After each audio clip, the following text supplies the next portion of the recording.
আমরা ফার্স্ট চ্যাপ্টারে আছে হিট ট্রান্সফারের যে মোডগুলো আছে সেগুলো রিভিউ করা আর কি। কন্ডাকশন আর কনভেকশন মোটামুটি পড়ানো হয়ে গেছে।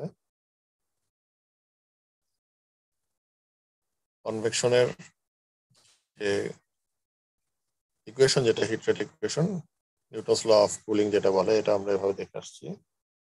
এটা রিলেটেড যে প্রবলেমগুলো আছে, আমাদের দেখো কিছু প্রবলেমের কথা, হোমওয়ার্কের কথা বলা আছে, এগুলো তোমরা বাসায় সলভ করবে, ঠিক আছে?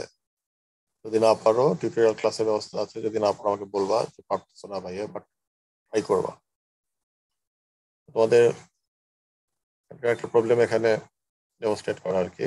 একটা ইলেকট্রিক রেজিস্ট্যান্স হিটার এমবেডেড আছে একটা লং সিলিন্ডারের ভিতরে। একটা সিলিন্ডার শেপের অবজেক্টের মধ্যে ইলেকট্রিক্যাল রেজিস্ট্যান্স হিটার এমবেডেড করা, যেটা সিলিন্ডার ডায়ামিটার বলা হচ্ছে 30 মিলিমিটার। এখন যদি মানে হিটিং করি, তার মানে যেটা হবে যে হিটটা আস্তে আস্তে কি হবে, সিলিন্ডার শেপের ভিতর দিয়ে চারপাশের যে সার্ফেস এরিয়া, এই সার্ফেস এরিয়া দিয়ে কি হবে, বের হয়ে যাবে। কুল করার জন্য বলা হচ্ছে যে আমরা যেটা ইউজ করতে পারি, আমরা কুলেন্ট হিসেবে ওয়াটার ইউজ করতে পারি। ওয়াটার টেম্পারেচার বলা হচ্ছে 25 degree Celsius, velocity 1 metre per second. এটা যদি এই ক্রস সেকশনের উপর দিয়ে আমরা সিলিন্ডারের উপর দিয়ে ফ্লো করি, তাহলে বলতেছে যে power per unit length required to maintain the surface at uniform temperature বলতেছে 90 ডিগ্রি সেলসিয়াস। আমরা চাই যে আমাদের সিলিন্ডার যে outer surface temperature 90 degree Celsius থাকবে। তো এটা মেনটেন করতে গেলে আমার টোটাল পাওয়ার রিকোয়ারমেন্ট হচ্ছে 28 কিলোওয়াট পার মিটার। অর্থাৎ আমরা লেন্থ ওয়াইজ যদি চিন্তা করি, ক্রস সেকশন যদি চিন্তা করি, হোল লেন্থ বরাবর হয়েছে এই এয়ার ফ্লো করতেছে, এবং এই হোল লেন্থ বরাবর যে এরিয়া, এই এরিয়া বরাবর হিট ট্রান্সফার হচ্ছে। আর বলতেছে আমরা যদি এয়ারের বদলে ওয়াটার বদলে যদি আমরা এয়ার দিই, টেম্পারেচার সেম রাখি 25 ডিগ্রি সেলসিয়াস, বাট ভেলোসিটি আর 10 মিটার পার সেকেন্ড, যাতে করে আমার একটু কনভেকশন বাড়ে, রেটটা বাড়ে।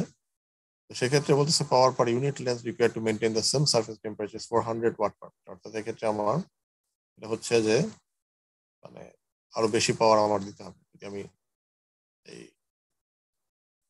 সরি মানে কি বলতেছি, মানে অনেক কম পাওয়ার লাগবে, হিট ট্রান্সফার রেট কমে যাচ্ছে। So calculate and compare the convection coefficients for the flows of water and air. তাহলে এখানে নোন প্যারামিটার গুলো হচ্ছে লেন্থ যা আছে 30 মিলিমিটার ডায়ামিটার সিলিন্ড্রিক্যাল শেপের একটা ইলেকট্রিক্যাল হিটার, এবং কতটুকু power required maintain specified surface temperature specify করে যাচ্ছে 90 ডিগ্রি সেলসিয়াস বোথ ওয়াটার এবং এয়ার ফ্লোর জন্য। তো এখানে যদি আমি জিজ্ঞেস করি যে বলি যে তোমার ধরো মানে এই কোশ্চেনে আসলে বের করতে বলছে কোন জিনিসটা,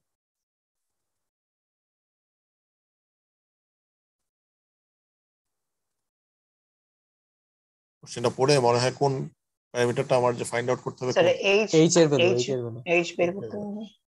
এইচ এর ভ্যালু, এবং সেটা হচ্ছে একবার ওয়াটারের জন্য আরেকবার হচ্ছে এয়ারের জন্য। সো এইচ ডাব্লিউ আর এইচ যেভাবে লিখো।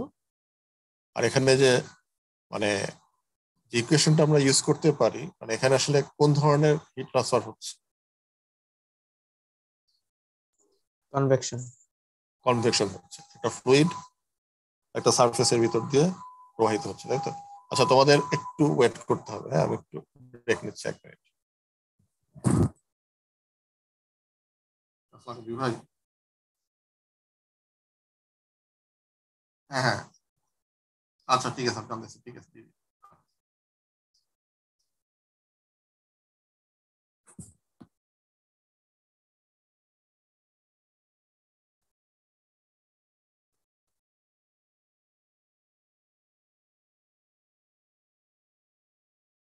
আচ্ছা, তোমাদের যে প্রবলেমটা করাচ্ছিলাম, যে তোমাদের এই এখানে নোন ভ্যালু যেগুলো আছে, আমরা কনভেকশনের জন্য যে ইকুয়েশনটা ইউজ করতে পারি, সেই ইকুয়েশনটা আসলে কোন ইকুয়েশন?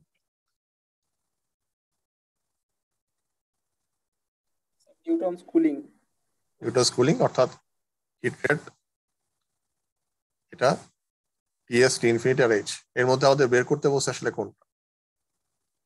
Sir H. আর টিএস এর ভ্যালুটা এখানে কত? 90। আর যদি আমরা টি ইনফিনিটি বলি, ফ্লুইডের টেম্পারেচার,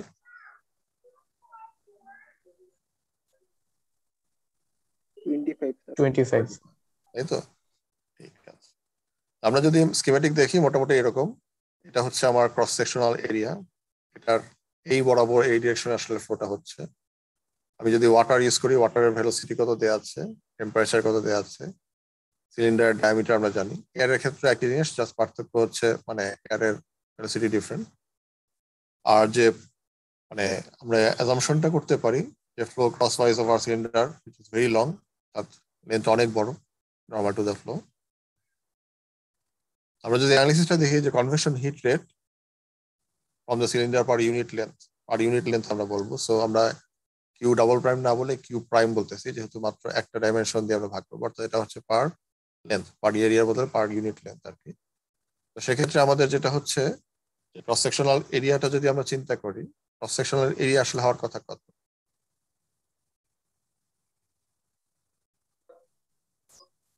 যে ডিরেকশনে হিটটা ফ্লো করতেছে তার কি পারপেন্ডিকুলার ডিরেকশন, তাই তো? হিটটা ফ্লো হচ্ছে কোন বরাবর? পেরিফেরিয়াল যে তোমার মানে যে ইয়েটা আছে, তো এটার যদি তোমরা মানে ক্রস সেকশন দেখো, এটা আসলে কি সিলিন্ড্রিক্যাল শেপ। তো সিলিন্ড্রিক্যাল শেপ এটার কোন এক্সিস বরাবর? রেডিয়াল ডিরেকশনে ফ্লো হচ্ছে, তাই তো? যে সারফেস এরিয়াটা হবে সেই সারফেস এরিয়াটা আসলে কোন সারফেস এরিয়া? এই সার্কুলার ক্রস সেকশনাল এরিয়া নাকি তোমার এটা তোমার মানে সিলিন্ডারের যেটাকে কি বলো আর কি তোমরা মানে জেড এক্সিস বরাবর যেটা? স্যার এরিয়াটা জেড এক্স বরাবর হবে না? রাইট। তার মানে তোমার যে এরিয়াটা দিয়ে মানে হিটটা ফ্লো হচ্ছে সেই এরিয়াটা যদি আমরা মেজার করি সেটা আমরা কত পাবো? পাই ইনটু 4 পাই আর স্কয়ার। 4 পাই স্কয়ার তো হচ্ছে তোমার যদি তুমি এই সারফেস বরাবর হয়, বোঝা যাচ্ছে কি? স্যার পাই আর স্কয়ার। পাই আর স্কয়ার হবে স্যার। পাই আর স্কয়ার হবে নাকি তোমার পাই আর ইনটু লেন্থ হবে? খেয়াল করে দেখো, পাই আর এল। পাই আর এল। আর ইনটু লেন্থ, তাই তো? বা উল্টা করে আসলে pi r not twice pi r, so pi into D ধরতে পারো, pi into D into total length আর কি। এখানে যেহেতু আমরা পার ইউনিট লেন্থ বলতেছি, সো এটা হয়ে যাবে পাই ইনটু ডি দিয়ে আমরা গুণ করলে আসলে পেয়ে যাবো। সো এখানে দেখবা ইকুয়েশনটা লিখতেছে কিউ প্রাইম ডিভাইডেড বাই, বা এই ইকুয়েশন যদি আসে H into pi into D into TS minus T. ঠিক আছে? এরপরে বাকি যেটা আছে সেটা হচ্ছে জাস্ট তোমার নিউমেরিক্যাল ভ্যালুগুলো যদি তুমি বসিয়ে দাও তাহলে তুমি এই এইচ এর ভ্যালুটা বের করতে পারো, both for water and both for air. ঠিক আছে? তো তোমরা একটু দেখো, আমার একটু সময় লাগবে, আমি এই 10 মিনিট একটা ব্রেক নিচ্ছি। ঠিক আছে, একটু ওয়েট করো, আমি এই স্লাইডটা ওপেন রেখে দিয়ে যাচ্ছি।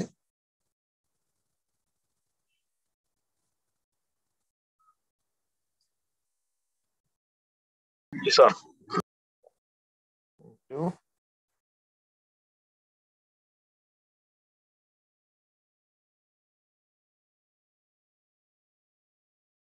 আমাদের এই প্রবলেমটা পড়া হচ্ছিল, তো ওয়াটার এবং এয়ার দুটার জন্য আমরা পৃথকভাবে আমরা বের করতে পারি ট্রান্সফার কোএফিসিয়েন্ট। এখানে কমেন্টটা দেখো, কমেন্টটা দেখে কি মনে হয়?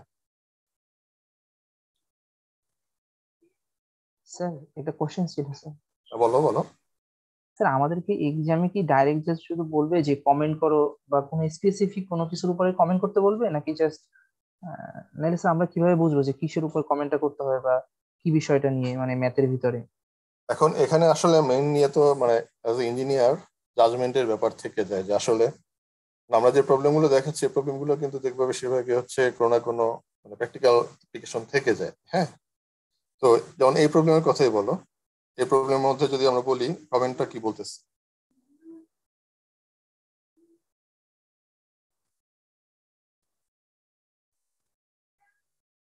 বলো কমেন্টটা আসলে মানে মাঝে যেটা কি বোঝা যাচ্ছে কি?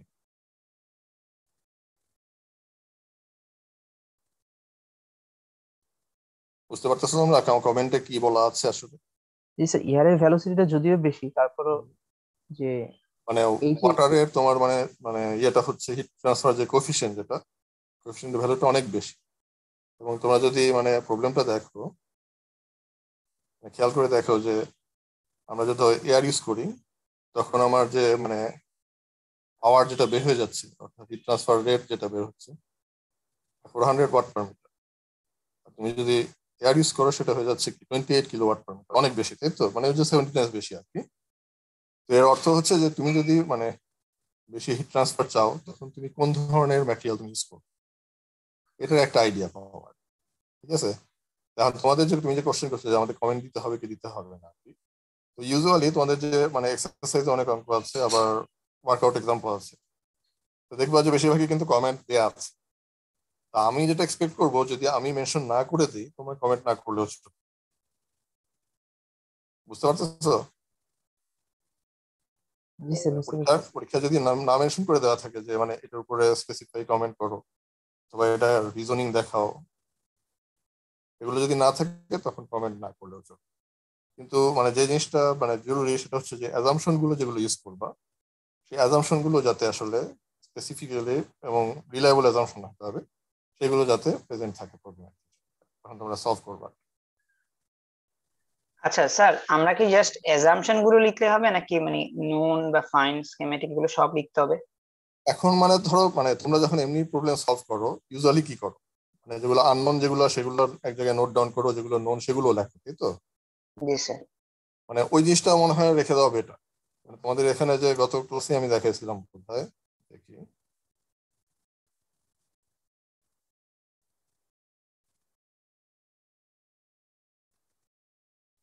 এই যে অ্যানালিসিস গুলো আর কি, তার মধ্যে যেটা নোন এগুলো উল্লেখ করা, তুমি কি বের করতে চাচ্ছ সেটা বলা। স্কিমেটিকটা তুমি করলেও করতে পারো, না করলে সমস্যা, মানে এটা ম্যান্ডেটরি না। কিন্তু অ্যাজাম্পশন এটা কিন্তু ম্যান্ডেটরি। আবার যদি প্রপার্টি যদি ধরো মানে উল্লেখ থাকে কোশ্চেনে, তখন তো তুমি নোনের ভিতরে তুমি উল্লেখ করে দিচ্ছ। অনেক সময় যেটা হয় প্রপার্টি গুলো বের করে নিতে হয়, ধরো কোনো টেবিল ফর্মে দেওয়া থাকে অথবা কোনো ডাটা দেওয়া থাকে, সেই ডাটা থেকে অনেক সময় প্রপার্টিটা তোমাকে কি করতে হবে, ক্যালকুলেট করে বের করে নিতে হয়। যেমন তোমাদের বইয়ের শেষে দেখবা যে প্রপার্টির বড় বড় টেবিল আছে অ্যাপেন্ডিক্স। মানে এমনও অনেক সময় হয় যে ধরো তোমাকে সরাসরি ডাটাটা না দিয়ে তোমাকে হয়তো অ্যাপেন্ডিক্সটা আমি দিয়ে দিলাম, যেটা তোমার ধরো ওপেন বুক এক্সামে অনেক সময় দেয় বা এরকম। তখন তোমাকে কি করতে হবে, প্রপার্টিটা তোমাকে কি করতে হবে, ভ্যালুটা খুঁজে বের করে নিয়ে ইউজ করতে হবে। আবার অনেক সময় যেটা হয় যে তোমার মানে প্রপার্টি ভ্যালু নাও দেওয়া থাকতে পারে। মানে ধরো সে ধরলাম যে দুই ধরনের ম্যাটেরিয়াল আছে, দুই ধরনের ম্যাটেরিয়ালের মধ্যে একটার ভ্যালু দেওয়া থাকে, একটা নাই। আবার এমন হতে পারে অনেক সময় যে তোমরা সে ধরো তুমি যদি ডেন্সিটির কথা বলো, ম্যাটেরিয়ালের ডেন্সিটি কি সবসময় সমান থাকে? যদি ধরো তুমি প্রেসার, টেম্পারেচার বা অন্যান্য কোনো প্যারামিটার চেঞ্জ করো, এটার তো একটা এফেক্ট তোমার ডেন্সিটির উপর পড়ে, তাই না? জি স্যার। তো এরকম অনেক ক্ষেত্রে হবে যে ধরো পার্টিকুলার কোনো টেম্পারেচারের জন্য থার্মাল কন্ডাক্টিভিটি ভ্যালু দেওয়া আছে। এখন তুমি যদি টেম্পারেচার, রুম টেম্পারেচার যে ভ্যালুটা পাচ্ছ, ওটা কি হাই টেম্পারেচারে তুমি একই ভ্যালু পাবা? না স্যার। পাবা না, তাই না? তো এক্ষেত্রে যেটা করা হয় তোমাদের প্রোগ্রামের মধ্যেই দেখবো অনেক ক্ষেত্রে, মানে তোমার যদি ভ্যালুটা না দেওয়া থাকে তুমি কি করতে পারো, হাই টেম্পারেচার ভ্যালু দেওয়া নাই, রুম টেম্পারেচার ভ্যালু দেওয়া আছে, আমরা অ্যাজাম্পশন কি লিখতে পারি? আমরা অ্যাজিউম করে নিতে পারি যে রুম টেম্পারেচার প্রপার্টিটাই আমরা ইউজ করব। মানে চেঞ্জ হইলেও হয়তো চেঞ্জটা এমন হচ্ছে যে সেই চেঞ্জটাকে আমরা কি করছি আসলে, নেগলেক্ট করতেছি। মানে এটাই হচ্ছে তোমাকে যেটাকে বলে রিলায়েবল অ্যাজাম্পশন, যে তুমি কতটুকু রিলাই করতে পারো, এটাও তোমার জাজমেন্ট ইস্যু অ্যাজ ইঞ্জিনিয়ার। হ্যাঁ, তো যদি এমন হয় যে ধরো তোমার সে ধরো 305 কেলভিনে তোমার একটা ভ্যালু দেওয়া আছে, 350 কেলভিনে দেওয়া আছে, 450 কেলভিনে দেওয়া আছে। এখন যদি তোমাকে বলা হয় যে মানে তোমার প্রবলেমের মধ্যে মেনশন করা থাকে যে তোমার এটা প্রসেসটাকে এটা হচ্ছে 400 কেলভিন, তখন তুমি কি করবে?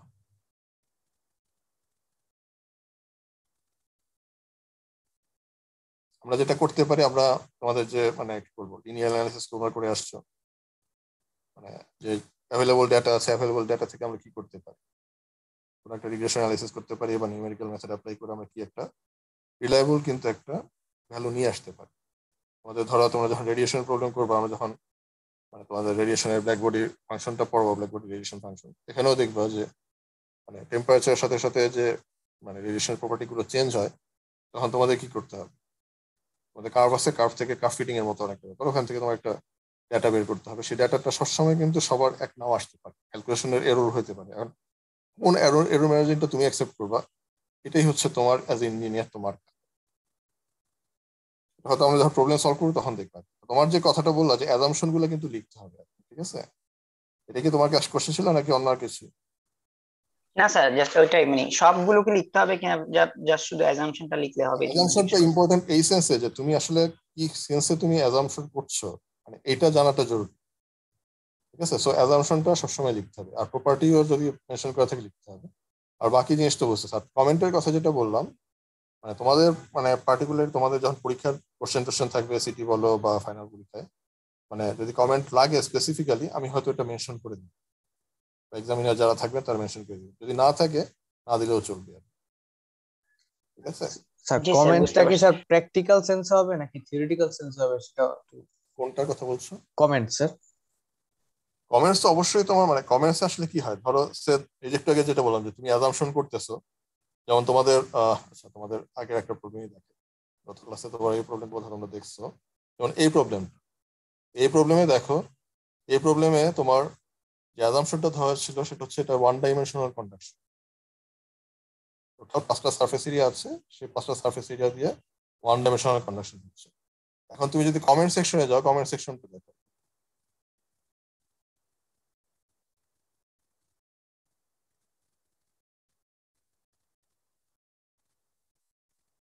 আবার দেখা হয়েছে কমেন্টটা? জি স্যার। তো এখানে দেখো বলছে যে যে কর্নার যেগুলো আছে, অর্থাৎ এই যে এই কর্নার এরকম তোমার ধরো, যেহেতু এখানে টোটাল উপরের দিকে তোমার 4টা সারফেস তোমার একটা টপ সারফেসের সাথে তোমার লাগানো, তার মানে তোমার এরকম কি পাবা, 4টা কর্নার পাচ্ছ, তাই না? এই 4টা কর্নারের যে এই সেগমেন্ট যেটা এখানে কি হচ্ছে, এখানে আসলে ওয়ান ডাইমেনশনাল যে আমরা হিট ফ্লোটা ধরছি এই অ্যাজাম্পশনটা ভ্যালিড না, ঠিক কিনা?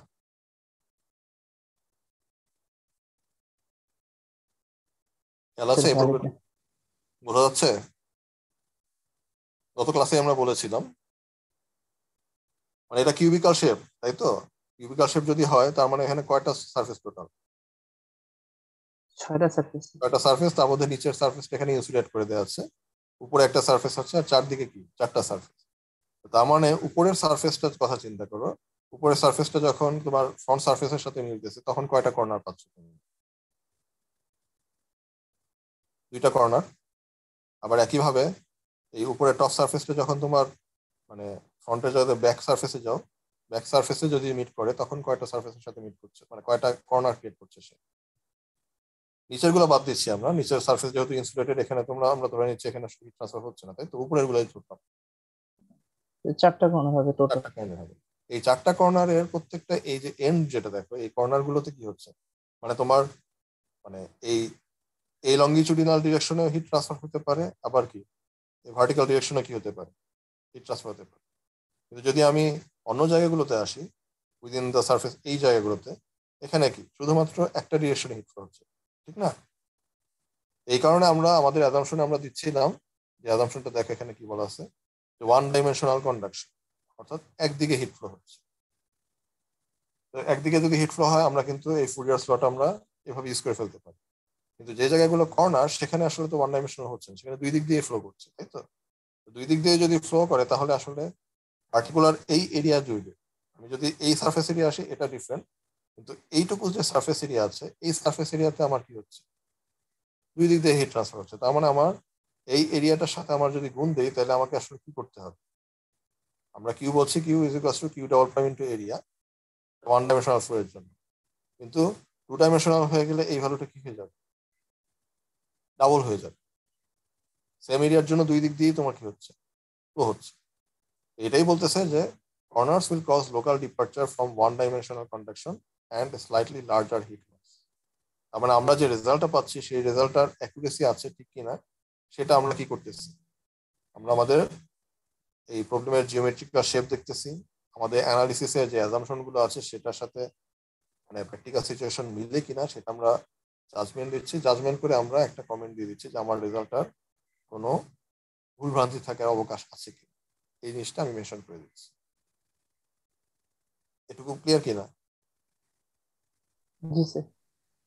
মানে এই ধরনের যদি কমেন্ট হয়, এই ধরনের কমেন্টের জন্য কিন্তু আসলে আমার নতুন করে কমেন্ট বলার প্রয়োজন পড়ে না, ঠিক না? কারণ তোমার রেজাল্টের মধ্যে কি আছে, তোমার রেজাল্ট আসলে যে অ্যাকুরেট না সেটা কি করতে পারো, তুমি নিজেই জাজ করে বলতে পারছো। এই ধরনের যদি কমেন্ট থাকে, এগুলো স্ট্রেট পেয়ে তুমি কমেন্ট হিসেবে দিয়ে দিতে পারো। কারণ তোমার কাছে এখানে দেখো, এখানে কোশ্চেনটা যদি বলো, কোশ্চেন তোমাকে কি করছে,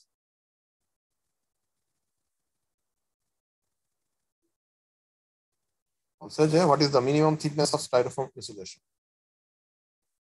তাই তো? অর্থাৎ তোমার এই এল এর ভ্যালু বের করতে বলছে।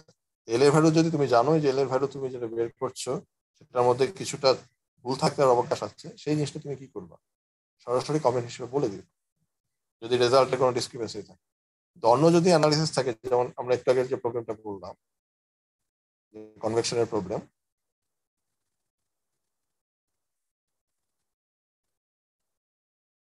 এখানে তোকে বের করতে বলছে যে তোমার হিট ট্রান্সফার কোএফিসিয়েন্ট বের করো। তো সেক্ষেত্রে তুমি হিট ট্রান্সফার কোএফিসিয়েন্ট তুমি বের করে বলে দিবে। এখন তোমাকে যদি কমেন্ট করতে না বলা হয়, তুমি এটুকু বলে শেষ করে দিলে তোমার ঠিক আছে। তখন তোমাকে কমেন্ট করতে বলবে যে যে মানে এই প্রবলেমের উপর একটা কমেন্ট করো, তখন তুমি হয়তো এই সেন্টেন্সটা তুমি লিখতে পারো। ঠিক আছে?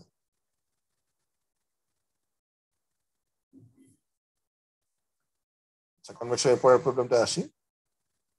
বলতেছে স্কোয়ার আইসোথার্মাল চিপ, এটা উইথ বলা হচ্ছে 5 millimetre on a side and is mounted in a substrate such that its sides and back surfaces are well insulated. তার মানে যে চিপটা আছে, চিপটা এমন ভাবে একটা সাবস্ট্রেটের উপর মাউন্ট করা আছে যে তোমার যে বটম সারফেস বলো, এই চারটা সাইড কর্নার যেটা আছে, চারটা সারফেসে তোমার ইনসুলেট করে দেওয়া। অর্থাৎ হিট ট্রান্সফারের জন্য তোমার অ্যাভেলেবল সারফেস কোনটা? ফ্রন্ট সারফেসটা, উপরে টপ সারফেস যেটা আর কি, টপ সারফেস, এটা দিয়ে আমার হিটটা উপরের দিকে ফ্লো করতে পারবে। তো এখন বলতেছে যে the front surface is exposed to flow of a coolant at infinity is equal to 15 degrees Celsius.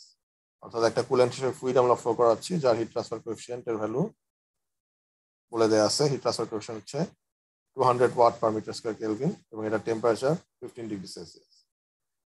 এখন বলতেছে from reliability consideration the chip temperature must not exceed T is equal to 85 degree Celsius. অর্থাৎ চিপের temperature যদি 85 degree সেলসিয়াসের উপরে যায়, তার মানে হচ্ছে চিপের ফাংশনালিটি থাকবে না।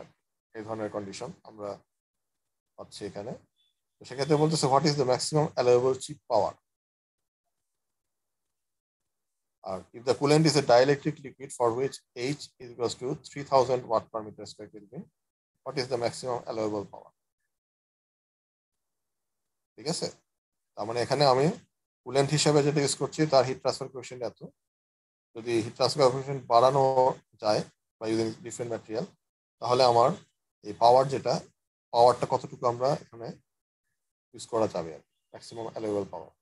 যত পাওয়ার বাড়াবো, মানে পাওয়ার বাড়ানো মানে কি, মানে এখানে যদি চিপের ভিতরে আমরা ধরো চিপ যখন ওয়ার্ক করবে, ডেফিনেটলি তোমার ইলেকট্রিক্যাল পাওয়ার ইউজ করতেছো। তো এই ইলেকট্রিক্যাল পাওয়ারটা আলটিমেটলি কনভার্ট হয়ে কি হবে? হিট হিট জেনারেট করবে, তাই তো? এবং এই হিটটা বের হয়ে যাবে। এবং হিটটা যদি বের না হয়ে যায়, তার মানে এটার টেম্পারেচার কি হবে? রাইজ করবে। সো আমরা চাচ্ছি যে টেম্পারেচারটা যাতে ম্যাক্সিমাম 85 পর্যন্ত উঠে, এর চেয়ে বেশি না উঠে। এটাই হচ্ছে আমাদের কন্ডিশন। তো নোন ভ্যালু হচ্ছে আমার ম্যাক্সিমাম অ্যালাউয়েবল টেম্পারেচার, কুলেন্টের যে কন্ডিশন গুলো, টেম্পারেচার এবং ট্রান্সফার কোএফিসিয়েন্ট, এগুলো ম্যাক্সিমাম অ্যালাউয়েবল চিপ পাওয়ার, এটা আমাকে বের করতে হবে। আমরা যদি মানে ফিগারটা দেখি, এখানে হিট ট্রান্সফার আসলে মুডটা হচ্ছে কি কনভেকশন, তাই তো? এটা ফ্লুইড, এটা সলিড সারফেসের উপর দিয়ে ফ্লো করছে। তো এখানে আমার যে অ্যাজাম্পশন গুলো, তার মধ্যে হচ্ছে স্টেডি স্টেট কন্ডিশনটা একটা কন্ডিশন। আমার ধরে নিচ্ছে যে বটম সারফেস, সাইড সারফেস থেকে আমার হিট ট্রান্সফার নেগলিজিবল হচ্ছে। আর টেম্পারেচার অফ চিপ সব জায়গায় আমি ধরে নিচ্ছি ইউনিফর্ম। সো এটা একটা আইসোথার্মাল কন্ডিশন আমরা ধরে নিচ্ছি। আর রেডিয়েশনের মাধ্যমে হিট ট্রান্সফার কিন্তু হয়, যেটা আমরা একটু পরের সামনের ক্লাসে হয়তো দেখবো। এখানে রেডিয়েশনের মাধ্যমে হিট ট্রান্সফার ধরে নিচ্ছি যে নাই। তাহলে আমাদের এখানকার যে মানে অ্যাজাম্পশন, আমরা যদি থার্মোডাইনামিক্স অ্যাপ্লাই করি, যেহেতু হিট ট্রান্সফার তোমার শুধুমাত্র একটা সারফেস দিয়ে হচ্ছে, তার মানে আর সবটা ইনসুলেটেড, আমরা ধরে নিচ্ছি যে ওই ফ্রন্ট সারফেস দিয়ে যে হিট বের হয়ে যাচ্ছে, এটি ইকুইভ্যালেন্ট হচ্ছে টোটাল পাওয়ার অফ, অর্থাৎ যতটুকু পাওয়ার তোমার আসছে বা জেনারেট হচ্ছে, ঠিক সেই অ্যামাউন্টের হিট কি হচ্ছে সারফেস দিয়ে বের হয়ে যাচ্ছে। আমার যেহেতু আমরা বলতেছি এটা একটা steady state condition, steady state কন্ডিশনের পূর্ব শর্তই হচ্ছে কি যতটুকু তোমার এনার্জি জেনারেট হবে সেই অ্যামাউন্ট অফ এনার্জি কি হয়ে যাবে?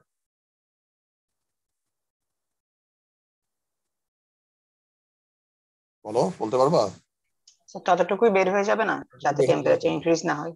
এক্স্যাক্টলি, স্টেডি স্টেট কন্ডিশনের এটাই হচ্ছে পূর্ব শর্ত। সো এই কন্ডিশন যদি আমি ফুলফিল করি, দেন আমার যদি পি আর কিউ সমান হয়, তাহলে আমি কিউ কে রিপ্লেস করতেছি পি দিয়ে। So P equals to H into area T minus T infinity. এটা হচ্ছে আমার সারফেসের টেম্পারেচার, টি ইনফিনিটি হচ্ছে আমার কুলেন্টের টেম্পারেচার। তো মানে সারফেসের টেম্পারেচার আমরা ধরে নিচ্ছি যেহেতু সব জায়গায় চিপের সব জায়গায় সেম টেম্পারেচার এবং ম্যাক্সিমাম আমার 85, সো আমি এই টি এর ভ্যালুটা আমি 85 বসাই দিতে পারি। ইনফিনিটি 15। আমার নর্মাল যে ফ্লুইডটা ইউজ করা হচ্ছে সেটা ছিল 208 পার মিটার স্কয়ার কেলভিন, এটা এইচ ভ্যালু। আর এরিয়া যেহেতু আমার বলা হচ্ছিল কত 5 মিলিমিটার বোধহয় তোমার প্রত্যেকটা সাইড যেহেতু সেম, সো আমার এরিয়া হয়ে যাচ্ছে এটা 0.005 মিটার স্কয়ার। এক্ষেত্রে আমি যদি এয়ার ইউজ করি তাহলে আমার ম্যাক্সিমাম পাওয়ার হচ্ছে 0.35 ওয়াট। আর যদি আমি একটা ডাইইলেকট্রিক লিকুইড ইউজ করি যার এইচ এর ভ্যালুটা আমরা যদি 3000 ইউজ করতে পারি, তাহলে জাস্ট কি হবে, 200 থেকে 3000 যে রেশিও, এই রেশিওতে বেড়ে 5.25 ওয়াট। তার মানে পাওয়ার রিকোয়ারমেন্ট বাড়তেছে। তার মানে আমার চিপের যদি বলো ফাংশনাবিলিটি অনেক বেড়ে যাচ্ছে। এখানে ওই কমেন্টও এটাই, যে relative to liquids air is a poor heat transfer fluid, hence in air the chip can dissipate far less energy than in the dielectric liquid. তার মানে এখানে ইঞ্জিনিয়ার হিসেবে মানে যে কাজ, এই কাজগুলো আসলে অলরেডি হয়ে গেছে। তোমরা যা ধরো মানে যারা এখন মানে চিপ ইন্ডাস্ট্রির সাথে জড়িত বা ইলেকট্রনিক্স জিনিসপত্র বানায়, তাদের ক্ষেত্রে এটা একটা বড় মাথা ব্যথা ইস্যু, বিট জেনারেট করা। তোমরা মোবাইল ইউজ করো, মোবাইলে এটা একটা বড় ফাংশন আর কি, তাই তো? যে যখনই গরম হয়ে যায় সেটা মানে ফাংশনালিটি কি হয়ে যাচ্ছে, কমে যাচ্ছে। তো ডিজাইন প্রবলেম হিসেবে এটা একটা বড় ইস্যু।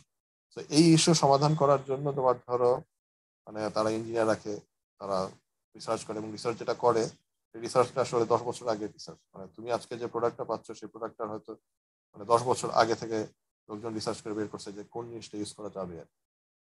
তো হিট ট্রান্সফারের যে অ্যাপ্লিকেশনটা তোমার এই বিভিন্ন সাইডে আছে। তুমি ধরো মানে তোমরা যে সমস্ত কোর্স পড়ে আসছো সোফার, ইঞ্জিনিয়ারিং কোনো কোর্স পড়ছো? ইঞ্জিনিয়ারিং কোর্স বাদ দিই, এমনি নর্মাল অ্যাপ্লিকেশনে যদি আসি, তোমরা ধরো মানে আমরা মানে দৈনন্দিন কাজে যে সমস্ত মেশিন ইউজ করেছে, তুমি ফ্রিজ থেকে শুরু করো, ফ্রিজ, হিটার, এই সমস্ত জিনিস। তুমি ধরো কনস্ট্রাকশনের জন্য যে সমস্ত জিনিসপত্র ইউজ করো, তোমার যদি আর্কিটেকচারাল পয়েন্ট অফ ভিউতে আসো, বাসাবাড়ির টেম্পারেচার তুমি যদি স্টিডি রাখতে চাও, তখন তুমি কি ম্যাটেরিয়াল ইউজ করবা বা কোন জিনিসটা ইউজ করবা, এই জিনিসগুলো আর কি এখানে আসলে আসে। ঠিক আছে, আজকে আমি আপাতত এই পর্যন্ত রাখতেছি, আজকে আসলে কাজ পড়ে গেছে।